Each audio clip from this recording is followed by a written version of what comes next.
నక్కపల్లి మండలంలో రాజీపేట, బుచ్చిరాజపేట, చందనాడ, అమలాపురం, డిఎల్పురం రెవెన్యూ గ్రామాల్లో ఏపీఐఐసి వారి ద్వారా వైజాగ్ చెన్నై ఇండస్ట్రియల్ కారిడార్ పేరుతో భూములు సేకరించారు.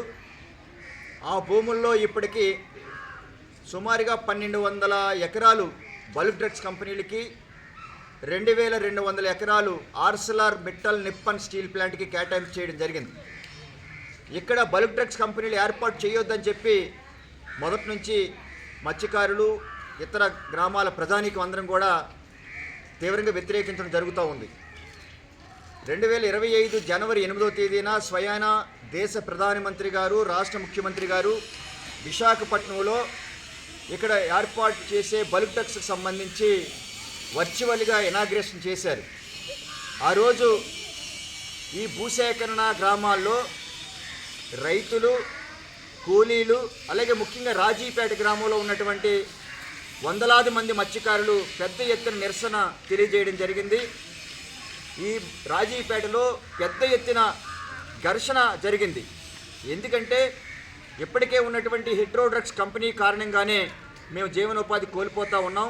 ఇటువంటి నేపథ్యంలో మరింత మా ఉపాధికి నష్టం కలిగించి మా ఆరోగ్యాలను దెబ్బతీసేటటువంటి బల్క్ డ్రగ్స్ కంపెనీలు ఏర్పాటు చేయొద్దని చెప్పేసి మేము నిరసన వ్యక్తం చేయడం జరిగింది.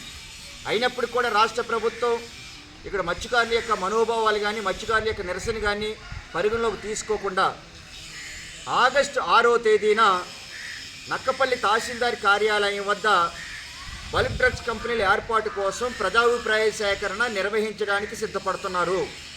దీన్ని మేము తీవ్రంగా ఖండిస్తున్నాం.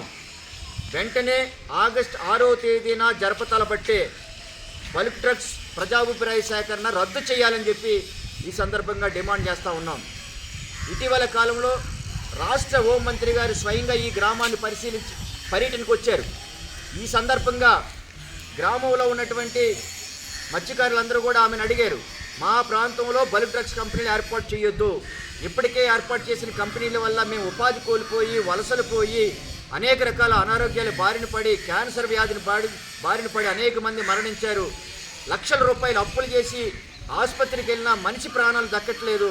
కాబట్టి మీరు ఎట్టి పరిస్థితుల్లో బల్క్ డ్రగ్స్ కంపెనీలు ఏర్పాటు చేయొద్దని చెప్పేసి కోరితే ఆ సందర్భంగా ఆమె గ్రామ సభలు నిర్వహించి మత్స్యకారుల యొక్క అభిప్రాయానికి అనుగుణంగానే ఇక్కడ పరిశ్రమలు ఏర్పాటు చేస్తాం తప్ప ప్రజల ప్రాణాలకి, మత్స్యకారుల జీవనోపాధికి నష్టం కలిగించిపోయే పరిశ్రమలు మేము ఏర్పాటు చేయమని చెప్పేసి ఆ రోజు ఆమె చెప్పడం జరిగింది. ఈవేళ మత్స్యకారుల యొక్క అభిప్రాయాలను కానీ, మత్స్యకారుల యొక్క జీవనోపాధిని కానీ పరిగణలోకి తీసుకోకుండా రాష్ట్ర ప్రభుత్వం ఏకపక్షంగా ఆగస్టు 6వ తేదీన ప్రజాభిప్రాయ సేకరణ నిర్వహించడానికి సిద్ధపడుతుందంటే దీన్ని బట్టి మత్స్యకారుల యొక్క జీవనోపాధిని దెబ్బతీసే పద్ధతులు ఈ రాష్ట్ర ప్రభుత్వం ఉందనేది అర్థమవుతూ ఉంది. అసలు బల్క్ డ్రగ్స్ కంపెనీలు కేంద్ర ప్రభుత్వం, ఆంధ్రప్రదేశ్ రాష్ట్రం, గుజరాత్, హిమాచల్ ప్రదేశ్ రాష్ట్రాలను ఏర్పాటు చేయాలని చెప్పేసి చూశారు. అయితే 2023 సెప్టెంబరు 20వ తేదీన ఆనాడు అధికారంలో ఉన్నటువంటి వైఎస్ఆర్సీపీ ప్రభుత్వం ఆంధ్రప్రదేశ్ రాష్ట్రంలో కాకినాడ జిల్లా తొండంగి మండలంలో ఏర్పాటు చేయాలని చెప్పేసి ప్రతిపాదన చేస్తే ఆ తొండంగి ప్రాంతంలో ఉన్నటువంటి ప్రజానీకులందరూ కూడా వ్యతిరేకిస్తే ఆ ప్రతిపాదన ఆ విధంగా ఆగిపోతే ఇవాళ రాష్ట్రంలో అధికారంలోకి వచ్చినటువంటి కూటమి ప్రభుత్వం, కేంద్రంలో అధికారంలో ఉన్నటువంటి బీజేపీ ప్రభుత్వం సంయుక్తంగా ఇవాళ అనకాపల్లి మండలాన్ని, ముఖ్యంగా రాజీపేట పరిసర ప్రాంతాన్ని ఎంచుకొని ఈ ప్రాంతాన్ని అభివృద్ధి పేరు చెప్పి సముద్ర తీరాన్ని మొత్తం డంపింగ్ యార్డ్గా మార్చడం కోసం ఇక్కడ అసలు మత్స్యకారుల మనుగడికే ప్రమాదం కలిగించే పద్ధతిలో ఈ రకమైనటువంటి బల్క్ డ్రగ్స్ కంపెనీల ఏర్పాటుకు పూనుకున్నారు. ఎట్టి పరిస్థితుల్లోని ఇక్కడ బల్క్ డ్రగ్స్ కంపెనీలు ఏర్పాటు చేయొద్దని చెప్పేసి ఈ సందర్భంగా మేము కోరుతూ ఉన్నాం. అదేవిధంగా ఇవాళ ఇక్కడ ఉన్నటువంటి వైఎస్ఆర్సీపీ పార్టీ నాయకులను అడుగుతూ ఉన్నాం, మీరు బల్క్ డ్రగ్స్ కంపెనీలకి వ్యతిరేకమా, అనుకూలమా? మీరు వ్యతిరేకమైతే మత్స్యకారులు చేస్తున్నటువంటి, ప్రజలు చేస్తున్నటువంటి పోరాటంలో మీరు పాల్గొవాలి. అదేవిధంగా కూటమి ప్రభుత్వంలో ఉన్నటువంటి నాయకులను అడుగుతూ ఉన్నాం, మీరు బల్క్ డ్రగ్స్ కంపెనీలకి అనుకూలమా, వ్యతిరేకమా? వ్యతిరేకమైతే ప్రజలు చేస్తున్నటువంటి పోరాటంలో మీరు ప్రత్యక్షంగా పాల్గొండి. అనుకూలమైతే మిమ్మల్ని ప్రజలు క్షమించరు.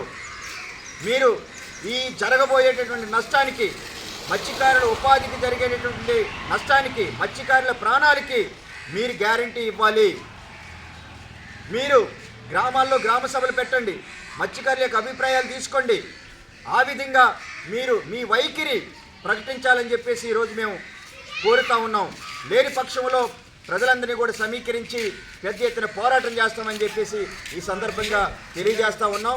వెంటనే గౌరవ కలెక్టర్ గారు, రాష్ట్ర ప్రభుత్వం మత్స్యకారుల యొక్క ఆవేదనని, మత్స్యకారుల యొక్క అభ్యంతరాలని, మత్స్యకారుల యొక్క మనోభావాల్ని, మత్స్యకారుల యొక్క జీవనోపాధిని దృష్టిలో పెట్టుకొని ఆగస్టు 6వ తేదీన జరప తలపెట్టినటువంటి బల్క్ డ్రగ్స్ ప్రజాభిప్రాయ సేకరణ రద్దు చేయాలని చెప్పి సందర్భంగా డిమాండ్ చేస్తూ ఉన్నాం.